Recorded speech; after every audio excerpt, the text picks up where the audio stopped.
자, 이제 거의 다 왔습니다. 우리가 좀 긴 과정을 거치긴 하고 있는데요. 일단 다시 웹 브라우저를 열고요. 우리 그 FCM 사이트 쪽으로 가면 여러분 이제 완료 버튼을 눌러서 새로운 프로젝트를 만들었다면 자, 여기까지 넘어갔겠죠? 그리고 여기에 자, 모바일 앱이라고 해서 마이푸시 모바일 앱이라고 해서 등록한 게 보일 겁니다. 여기 눌러보면 자, 설정이라고 하는 메뉴가 있어요. 설정 메뉴를 눌러서 자, 설정 화면으로 이동을 할 수가 있습니다.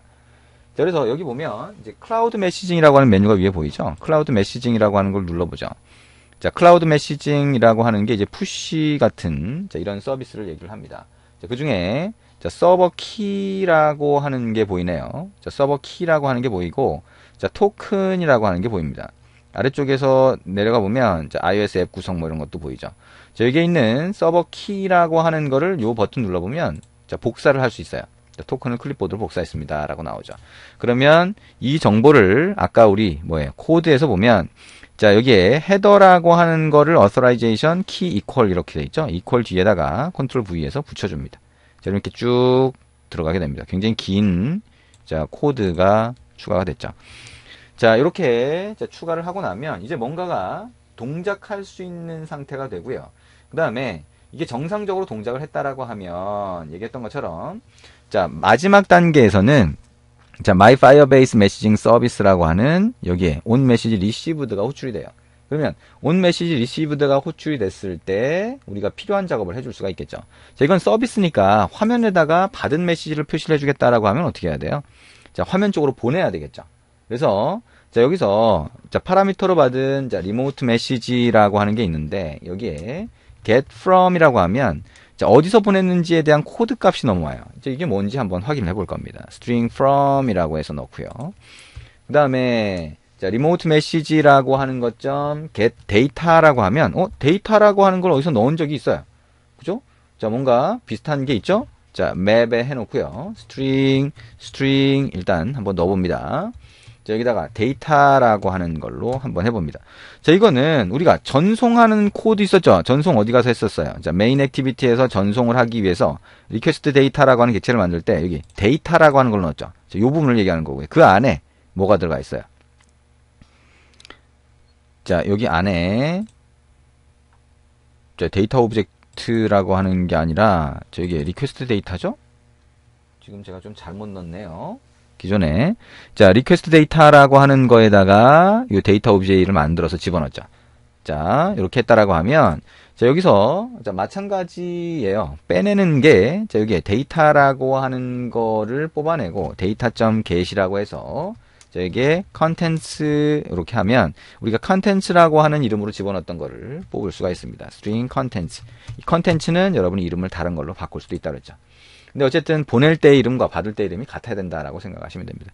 자, 이걸 log.d라고 해서 또 한번 자, 출력을 로고 쪽으로 해봅니다. from이라고 하는 게 자, 어디서 어떤 코드가 나왔는지 한번 보고요. contents라고 하는 거에도 정상적으로 메시지가 왔는지를 한번 볼 겁니다. 그 다음에 이거를 화면 쪽으로 보낼 거예요. send to activity라고 하고요. 자, 여기에 자, get application context라고 해서 context 객체와 from과 자, content라고 하는 글자를 넘기도록 하고요. 자, 여기에 public void 또는 private void로 해서 send to activity 자, 그 다음에 context 파라미터가 되겠죠. 그 다음에 string from 자, from이라고 하는 거, 그 다음에 string contents 자, 이렇게 해서 파라미터 3개를 받는 함수를 하나 만들 수가 있습니다. 자, 이 함수에서는 자, 화면 쪽으로 전달을 할 거니까요. 자, 인텐트 안에다 넣어서 보내면 되겠죠. 자, 인텐트는 new intent라고 하고요. context 콤마 자, main activity 쪽으로 보낼 거니까 main activity.class라고 붙여줍니다. 인텐트 안에 put extra라고 해서 자, 원래는 우리가 커맨드 같은 것도 넣어서 보낼 수 있죠. 근데 일단 from과 자, content만 넣어서 한번 보내볼게요. contents 이렇게 되겠죠. 자, 책에서는 요것만 보내고 있죠. 근데 얘기한 것처럼 커맨드도 넣어서 보낼 수 있습니다. 자, content intent 자, add flag를 해주셔야 되겠죠. 왜냐하면 화면이 없는 데서 화면을 띄우는 거니까 intent flag activity new task 자, 세로 줄 intent 자, flag activity, 싱글 탑, 세로 줄, intent 점, flag activity, clear 탑. 자, 요 세 가지가 보통 같이 움직이게 됩니다. 같이 등록을 해주죠. 그 다음에 마지막에 context 점, 자, start activity라고 해서 intent를 전달을 하면 됩니다. 자, 그러면 activity 쪽으로 전달이 되겠죠? 그럼 이제 마지막으로 activity 쪽에서 저 데이터를 intent에 담겨져 오니까 그 데이터를 받아서 화면에 보여주면 될 겁니다. 메인 액티비티로 가서 한번 해보죠. 우리가 이거 서비스 쪽에서 다 했던 거죠. 그래서 서비스 쪽의 구조를 여러분 잘 이해하셔야 된다 그랬죠. 메인 액티비티가 이미 떠 있는 경우에는 on new intent에서 받겠죠. 그렇지 않은 경우에는 on create 안에서 받습니다. 자, past intent라고 하고요.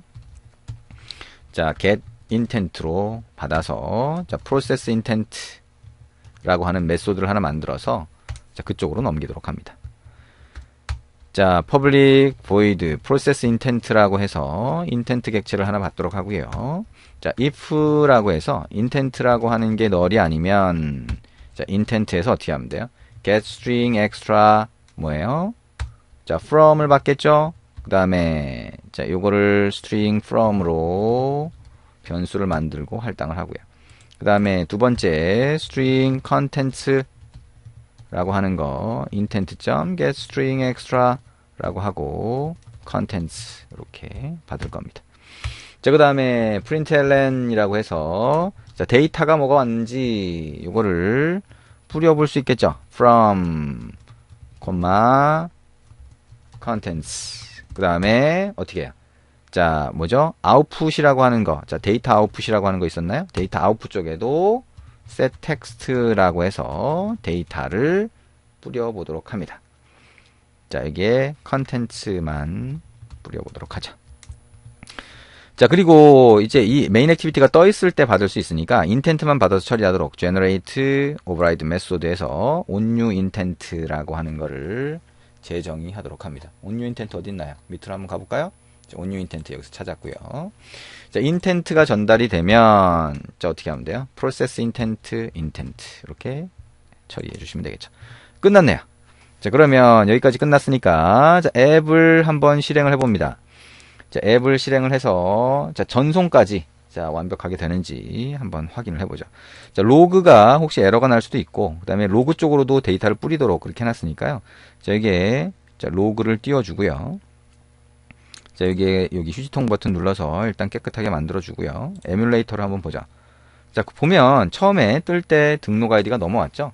그 다음에 자, 데이터는 널이래요. 자, 지금은 받은 게 없는데 자, 그러면 데이터가 없으면 자, 이걸 안 뿌려지게 이렇게 바꿔주시면 되겠죠. 전송 버튼 누르면 안녕하세요 라고 넘어옵니다.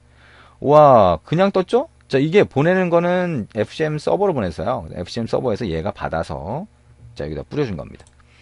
자, 그래서 여기 보면 우리가 받은 메시지라든가 보낸 과정이 그대로 뿌려지고 있습니다. 자, 이제 드디어 끝났습니다. 자, 여러분이 푸시 메시지를 완성을 한 거예요. 자, 보내는 거는 여러분이 얘기한 것처럼 자, 여기가 아니라 자, 별도의 여러분이 서버를 하나 만들어서 거기서 보내도록 할 수 있어요. 거기서 FCM 서버로 보내서 이쪽 단말로 전송하도록 할 수가 있고요.